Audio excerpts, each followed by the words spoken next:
Hello, welcome to Fintech Impact. I'm your host, Jason Pereira. Today on the show, I have John Wu, president of Ava Labs. Ava Labs is a blockchain company specifically focusing on empowering financial institutions to modernize their infrastructure and help create the next generation of back office protocols. And with that, here's my interview with John. Hello, John. Hey, Jason. Thanks for having me. Well, thank you for taking the time today. So John Wu, president of Ava Labs. Tell us about Ava Labs. Sure. So Ava Labs is a company that was formed to create the next generation blockchain. And we built it with an explicit purpose in mind, making it easy to digitize assets and trade and transact assets. We call it the Internet of Finance because we want enterprises as well as DeFi participants to launch their own financial applications on our protocol. Excellent. That was a very succinct elevator pitch. I like it. So, John, tell me about your history. You've got quite the journeyed one, despite your young, fresh face. Yeah. Thank you for that. So, first half of my career, I was on Wall Street. I was a technology investor at various hedge funds that are quite well known, Tiger, Kingdon. I ran my own fund that Blackstone was the lead investor. So I've always been looking at emerging technologies. And when I decided to start invest for myself and looking at the crypto space, I realized two things. One, you can't invest back in 13, 14, 15. You cannot do it for the fun because there was no infrastructure and it was impossible to perform your fiduciary responsibilities. So I started investing for myself. And once you start investing for yourself, you realize something that hits you like a stiff board. When you work with the firms that I work with, you take completely for granted all the people on a different floor in the back office, the accountants, the administrators, and all the Excel spreadsheets and manual flow to allow things to happen in order for me to find an investment. And to me, seemingly, it is just a smooth transaction. But in reality, when you start investing for yourself, you realize, whoa, this stuff is really hard for individuals or frankly, small family offices to get involved. So that was lesson number one. There's a lot of hamsters running around on wheels in the background. Oh, yeah. And the second thing I saw, and this is like 2017, and no doubt I benefited from it, but I think there was like 7 to 10 billion in 2017 of money raised in these ICOs, they called it back then. And I realized right away, having been an alternative asset manager, that all of these things that were raised, these tokens, they in the US were basically illegal raises or transactions. They basically end around the Securities Acts of 1933 and 34, did not rely on any exemptions for fundraising or transacting like Reg D, Reg S, or 144A. So I was also investing personally in private shares, and I knew people at a place called Shares Post. And I had this view that these ICOs are really STOs, and they need to transact using the ATS and other things that you normally have in traditional finance. I'm sure that made you very popular in the crypto sphere. Well, it made me popular at other places where people realized what was happening. And I think, we'll do a little side tangent here, but I think when you look at the banking fees that could have been raised by a Goldman Sachs or something on 7 to 8 to 9. 10, oh my God. Yeah. That's why regulation came in. I mean, I am convinced because people realized how much money was not being attributed to Wall Street. And the banks and whoever else, the regulators, regulators genuinely care that people were not getting scammed, for sure. But the attention really comes when people think about it as the value that's being transferred away from traditional finance to somewhere in the ether, if you will. Anyway, so I went on this journey basically, and ultimately Shares Post had the similar vision. And I became the CEO of the digital assets group at Shares Post. And we had a team of 12 people. I worked tirelessly with the SEC and FINRA and did a change of membership agreement. And basically, we were successful, at least from a mechanical perspective, in transacting security tokens as well as making funds trade in a tokenized, digitized manner. So I frankly think, though, commercially, the world wasn't ready for it. It's that simple. Well, I mean, it was, I've said this before on the podcast, and before I go any further, for those of you who are starting to get lost in some of the crypto terminology, there are definitely some earlier episodes of my podcast specifically that dealt with introduction to what blockchain was. So I highly recommend those. But it's the adoption cycle of any technology, right? Like that was the very early, we were out of the frontier adoptees into the early adopters of a blockchain, right? And now we're getting to, what the great thing about what I'm seeing now in the interviews I'm giving, I'm starting to see the promise of blockchain start to come to fruition, as opposed to just the hype cycle that existed before. So to me, it's more exciting than the hype cycle and certain claims about people made about Bitcoin hitting $1 million. Otherwise, they would do something in about 90 days. Worst bet ever. Anyway, you'll see. I'll tweet that out one day. Anyway, so point is that it's not surprising they weren't ready, right? Like, it's just user adoption. People just weren't ready to wrap their heads around it. A number of times I had to kind of use 12 different analogies to get people to understand how blockchain worked was nuts. So that was the early days. Wasn't ready. What did you do from there? Yeah. So actually, I want to go solve the greater problem. It's not just making it easy for individuals and accredited investors and small family offices to trade crypto, but the entire world of private assets is very clunky and hard for individuals or small family offices to transact in. You can't research them, you can't access them, and then the workflow is very cumbersome. You're filling out KYC AMLs like 10 times for each time you want to do something. So I took part of my team from the Digital Assets Group at SharesPost, and we went out and I started a software company, a SaaS company, to basically enable individuals, frankly, accredited and above, and small family offices, to give them some of that support that I used to see as an institutional investor at a Tiger or a Kingdon or a Blackstone. So automating a lot of the back end stuff, and then getting access into not just crypto, but also private shares. There's plenty of secondary markets now for private shares, helping people not do their KYC AML 18,000 times over. Things like, when you're invested in funds, you're constantly asked to wire money when they are calling capital. I mean, if you invest in like 10 funds, you get 3 or 4 from each one of these funds. That's 30 or 40 times you're now copying and pasting your wire information and sending it to somebody for capital call.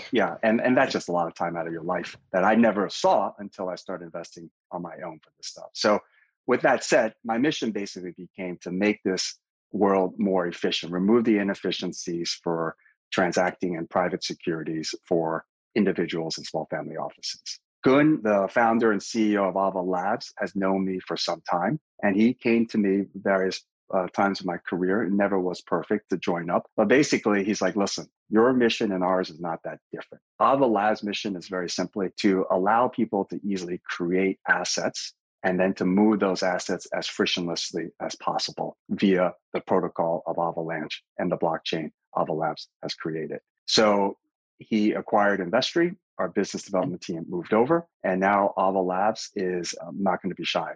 It's a thriving company, and we are doing great things. So talk to me about how Avalanche solves for some of the problems out there that other blockchains do not. Like, what makes you special in this crowded sphere? Okay, so there's many ways to answer that, but I'm going to answer it from a vision perspective first. Gun and his team, earlier you talked about how blockchains have 1.0 versions and 2.0.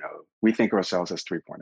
1.0, we saw Bitcoin, and people learn how to transfer value around. Yep. Ethereum is kind of like a world's computer. They realize you can program stuff on top, and they made it so apps can be done and smart contracts can be done. But yet transaction processing speed was still relatively slow. There's a whole new wave of, I would call it blockchain 3.0. I think Avalanche leads that blockchain 3.0 cohort, where it's not just about making it faster, more scalable, less latency, like a lot of people are trying to solve in ETH 2.0 world, but it's also goes back to what you said also. In order to increase adoption, you need to make this usable. So we've designed our blockchain with a flexible architecture so that developers, both on the enterprise world and as well as the permissionless side DeFi guys, can easily build things on top of Avalanche. And ultimately, like you said earlier, to get increased adoption, we're going to have to make things as simple for the incremental, call it crypto user, as if they were on Schwab, and not key generation and go to MetaMask and figure out how to do wallets or storing things in cold storage, et cetera. Yeah, agreed. I mean, the cognitive burden imposed upon people in order to just figure out, like, I want to buy this token. Okay. If you're not one of the big two, then automatically exponentially greater, right? And if you're just someone starting from scratch, it definitely isn't the Robinhood experience of the world where it's like, oh, great, I can not only do this, I can do this free, and I can do this on my phone and everything else. The wheels aren't greased enough for that sort of experience to exist thus far. A lot of the things that are made right now are basically made by crypto people for crypto people. that's great. But if you want to increase, yes, if you want to increase usage, if that's the goal for adoption, that's not going to be satisfactory. Yeah, agreed. And I think with the adoption rate stuff too, I mean, the reality is that the crypto exchanges that exist to date are, again, let's call them the Gen 1, right? Like Gen 1 of mass market, because Gen 1 of adoption was people getting their own servers, harvesting their own, basically mining their own coins.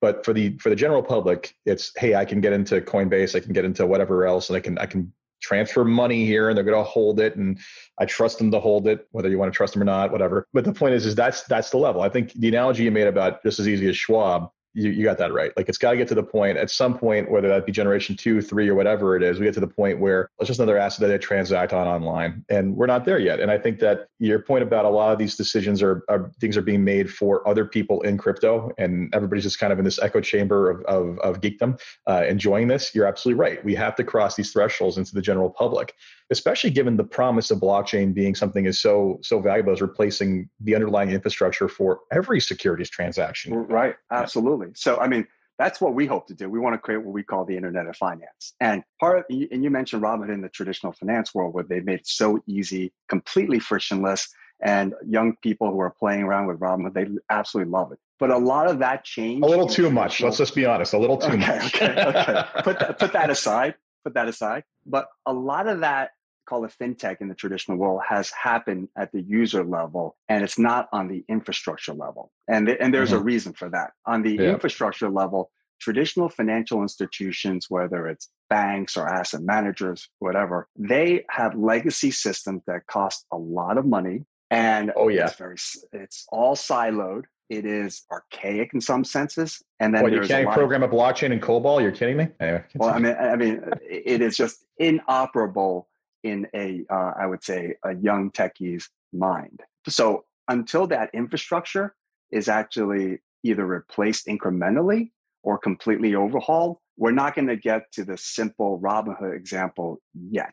And that's why Ava Labs, I think it's so exciting, because what we're building, hopefully, will make us and the world closer to a paradigm where things are easily created and transacted in terms of assets. Yeah. And I'm glad you said the entire transaction, like the incremental thing, because it's so true. A lot of times technologists come in and say, look at this thing. It is so much better than what you're using now.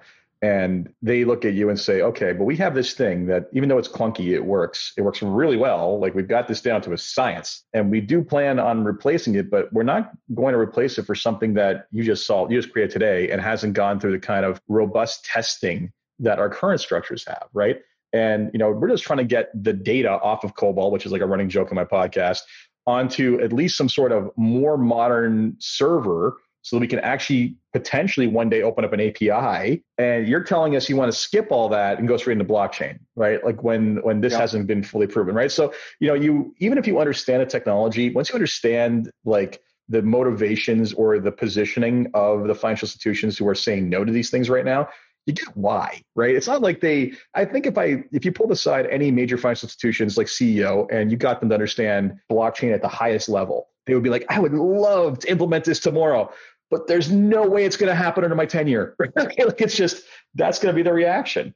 Yeah, and that's absolutely right. I mean, the theme of your podcast is fintech. Obviously, this one is more blockchain oriented because of Ava Labs, but I would add one more thing to why it's not going to happen overnight. And a lot of crypto and blockchain native people have not figured out that actually in fintech, regulation means a lot. And there are real costs to that. There's a simple reason why Silicon Valley's disintermediated retail and other industries way before they started attacking fintech and healthcare, because those are two very, very regulated verticals, and for good reason. So I think this next generation of blockchain developers, business people, and entrepreneurs are understanding that. And you have a lot of people now, like myself, who've come from one world and want to make change in this world, and they can bridge that gap that perhaps the one from 5 years ago wouldn't think about or wasn't able to think about.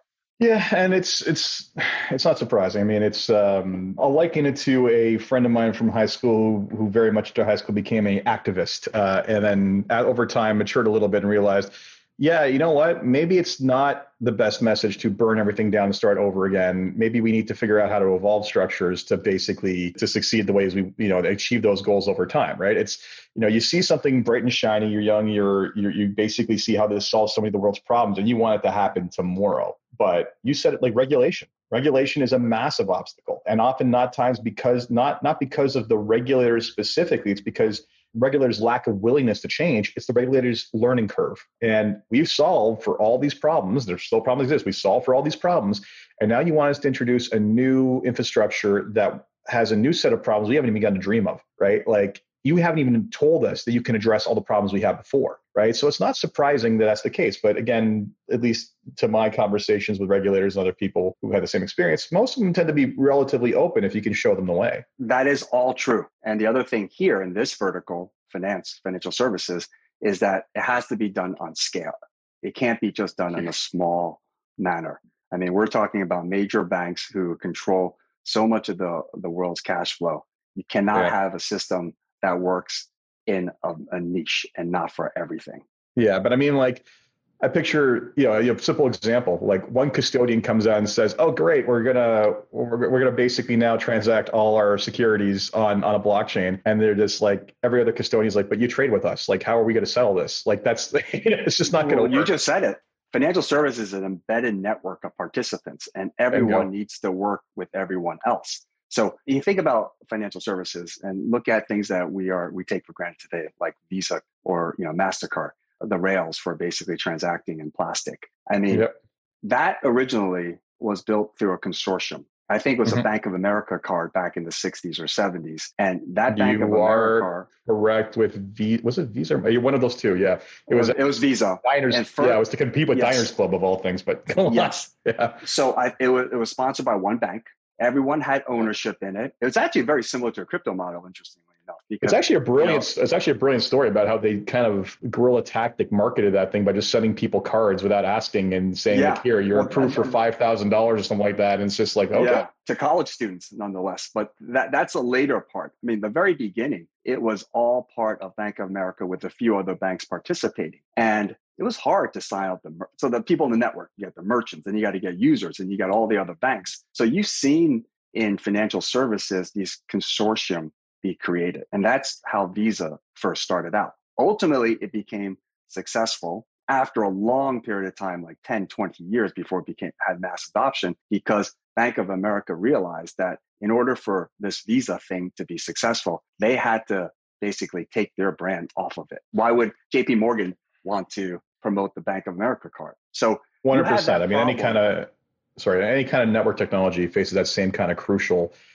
decision. I mean, even in financial planning, the same decision has to be made by the American College to spin off the CFP designation. But ARM, for instance, right? Like, would everybody want to be paying royalties to Apple right now for the use of ARM technology? No, and Apple realized that early on and spun it off as a separate thing. If you want to make everybody adopt it, no one wants to pay their competitor, right? Like, so we're better off through pooled networking solutions, basically gaining mass adoption than from one company trying to own the entire sphere. That's right. And hence blockchain, hopefully. I mean, hopefully blockchain, which is, network by nature, and what Ava Labs is creating, allowing people to financial institutions create their own subnetwork, and letting them have control of their own subnetwork. They can even create more than one subnetwork in their own institution. And then we allow those subnetworks to connect easily. So again, instead of like starting from one institution saying, trust me, all of a sudden everyone can start with their own subnetwork and let them connect in voluntarily over time. It's kind of like how the internet started. I mean, the internet didn't just start because you and I decided to connect together. It started because each university had their own little internet cohort, call it. And then over time, these different networks started connecting.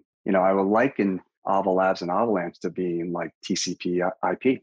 Yeah. Well, I mean, and that's an apt analogy, given that, I mean, to me, I use that analogy all the time. This is a fundamental, when people say like, oh, well, is blockchain going to survive? I'm like what? Like, people too often get the hype cycle of Bitcoin just confused with the underlying technology. And I always use the analogy of like, well, the hype cycle of .com bubble, when that blew up, didn't invalidate the internet, right? Like the crypto chasing like fast bucks doesn't invalidate the fact that we have a new protocol that solves for so many problems that basically changes the way everything works. And it's interesting. Yeah, I have to say, you kind of have a bit of what's known as the termite analogy. You're basically going to erode. You're going to win. You're trying to win by slowly chipping away at the thing from different players. And yeah, if it gets to the point where everybody's got solved their own problems internally, and then can turn outward, then they can basically say, okay, well, if Ava Labs has got enough of those major players in there, you guys become the protocol for the exchange as well. Yeah, that's a great point. I love how you put that together. I think also a lot of blockchain people don't realize that, ultimately you're relying on this protocol, this consensus protocol. And there's a field of distributed systems and classical protocol has existed for like 45 years. Satoshi Nakamoto came about 12 years ago. That's the second paradigm in protocols. But the concept of a consensus protocol has been around for a long time. Yep, it has. And I mean, I think in fairness, I think a lot of the pushback from a lot of the people in the crypto spheres, let's face it, a lot of these people tend to be, what's the word I'm looking for? Anarchists, or at least libertarian. Let's just say libertarian. And, a lot of it is seen as a way to get away from the control of governments, right?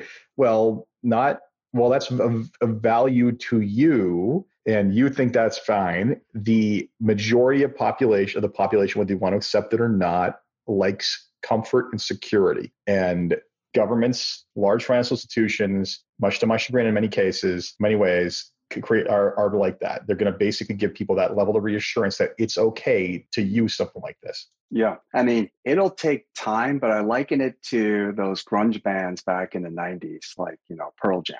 Right. Mm-hmm. I mean, the trick to this whole thing is that first Pearl Jam had this like Seattle grunge following, but somehow they morphed into a commercial band and got really big and blew up without completely disenfranchising their original audience. Yeah. How does blockchain and crypto on the permissionless side, at least, do that without completely disenfranchising the libertarians that were so powerful in creating this movement? It's a challenge because, I mean, we fast forward this conversation 10 years and we don't even talk about adoption curves of blockchain. Like, it's all happening, right? And at least that's my belief. And we no longer talk about this abstract thing or this like only the cool kids are listening to this music stuff. It's like, it's just accepted. And you know what? It's not to say that, again, there's multiple blockchains, there's multiple protocols, there's multiple coins, right? And it could be that a lot of what they hope to accomplish gets established. I mean, if Bitcoin does not go away, which I do not think it will, it still accomplishes a lot of what they want, right? So it's not a mutually exclusive success, right? For them to get what they want, doesn't mean that the rest of the world has to not adopt it or lose.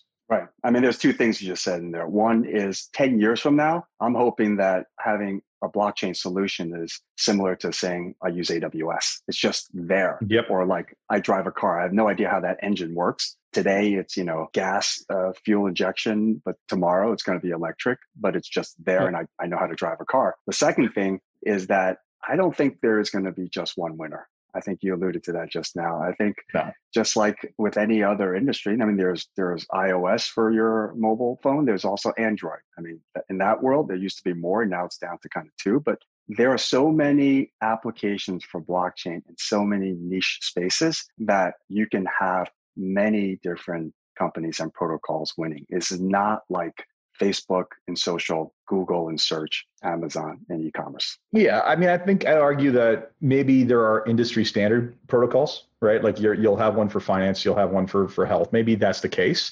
specifically uniquely designed around the challenges of that particular vertical altogether. But in terms of the, winner take all, one chain to rule them all, I don't think we're going to see that anytime soon at all, because it's just, that would presume that all the major players adopt the same major protocols all at the same time to get there. And I just don't see that happening. Right. That's not going to happen. I agree with you 100% there. Yeah, no, it's a promising time. And I think I'm going to come back to your comment about Schwab and making it easy like that. I mean, to me, we're still talking about this as this novel thing, right? I mean, like, I am not holding podcasts on the discussion of TCP/IP, right? Like, it's just like, it's done. It's that. It's not novel. It's not new. It's not worth talking about. It's just accepted.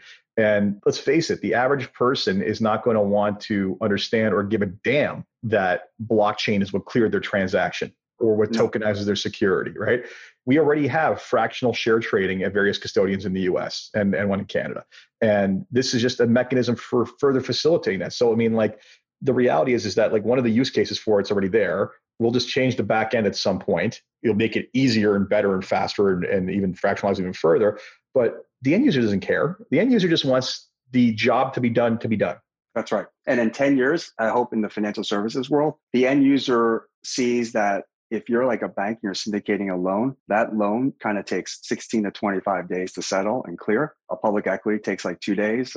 Private equity takes 30 to 90 days when it's like Airbnb. In the end, that user, we're going to notice that it's almost instantaneous for that loan or instantaneous for that equity. And what they're going to feel is that their capital, trillions of dollars out there trapped that normally in settlement bottlenecks, suddenly is available to them, and they can use that right away in some other capacity and increase their IRR on their investments. 100%. When you think about the number of, I'll go back to the old hamster wheels behind the thing. You think about the entire ecosystem that you talked about in terms of like people clearing stuff and all the different aspects of AML and everything else, and just how much paper still moves between desks in this world. I've said it before. If you're working in a back office somewhere, you might want to start getting retrained for something else in the future, because you don't, if you're young, you ain't going to retire in that industry. But you think about the massive amounts of efficiency, and I'll just actually go back one step. When I look at the big bank towers that exist in downtown in my city, and most people think it's just people doing bank stuff and high level finance stuff.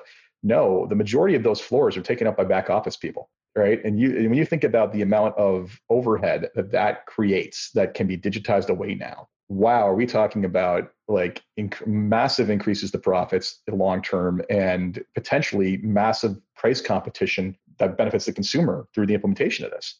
That's absolutely correct. And over time, this is why every one of those banks in those bank towers have some sort of incubation lab somewhere where they're experimenting with blockchain. Mm-hmm. In fact, we get calls from all of these places asking us to go and talk to them. It's tough for us to do it with everyone, because a lot of these literally are incubation labs for future-proofing their company and has no direct translation in terms of implementation right now. So we can't choose every single person, but that's exactly what they're thinking. They're thinking, how do we increase our margins?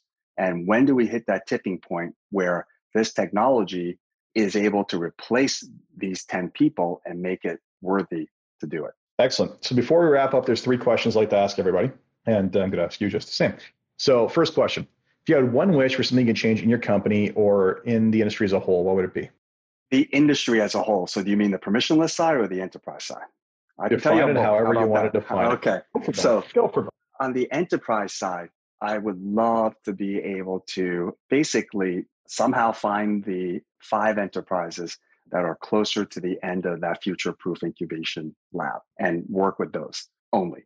On the permissionless side, the DeFi side, we've seen it go from literally 1 billion to about close to 9 or 10 billion right now. I really want to make sure that there's responsible quality players out there, as opposed to what we saw in the 2000 ICO world that we saw just 3 years ago. You can't have a flood or a gold rush into an industry without a bunch of felons coming along for the ride. That's for sure. Somehow we've got to self-regulate and minimize that, because we do not want this fantastic trend in this use case to completely be cut off at its knees because of bad actors. And interesting, one important lesson to add there when it comes to regulation, you hit the right word, self-regulation.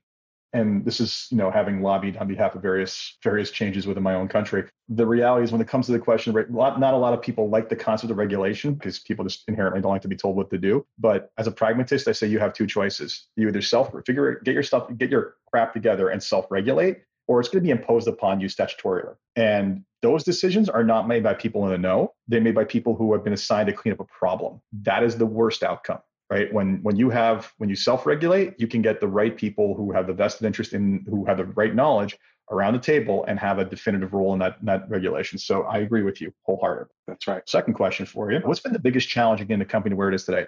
Well, just to be clear, the company was started about a year and a half ago. Andreessen Horowitz, Polychain Medicero, and Initialized Capital funded it. So it's only been a year and a half. The biggest problem we have right now is we're growing very quickly, and we need to hire people. So I think the biggest bottleneck is finding similar type quality people in a very efficient manner.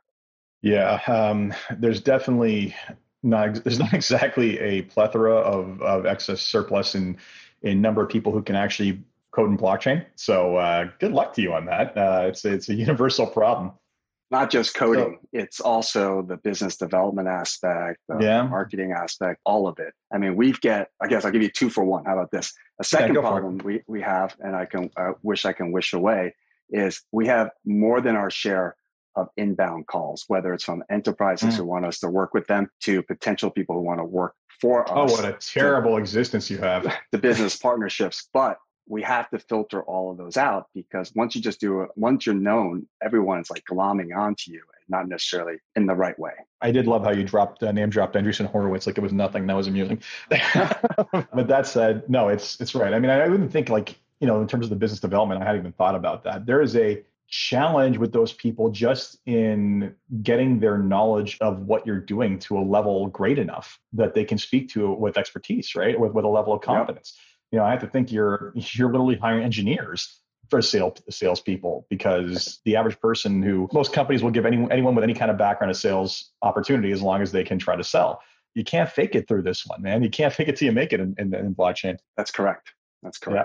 So the last question I have for you is, what excites you the most about what it is you're working on and keeps you getting up in the morning to fight the good fight? Yeah. So the first half of my career, as you know, I was in financial services, where basically I used the existing rails, so to speak, figuratively, and I rode on those rails. And throughout my career, I always noticed things that I thought were inefficient or should be changed or just not good enough. Finally, I'm at a place where we are trying to create the Internet of Finance with our blockchain, and I get a chance to basically recreate that infrastructure. And be able to make that change is what gets me jazzed up every day.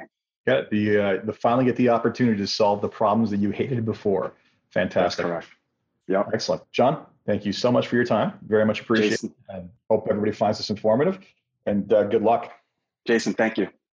So that was my interview with John Wu of Ava Labs. I hope you enjoyed that. And I've said it before many times on this podcast, but it's really hard to underestimate just how much blockchain is going to revolutionize the way things are done. However, if done right, you're not going to notice it. So as always, this has been Fintech Impact, and I'm your host, Jason Pereira. And if you enjoyed this podcast, please leave a review on iTunes, Stitcher, or wherever it is you get your podcasts. Until next time, take care.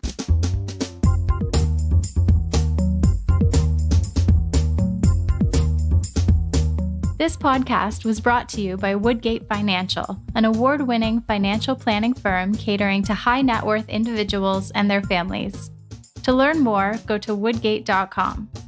You can subscribe to this podcast on iTunes, Stitcher, and Google Play, or find more episodes at jasonpereira.ca.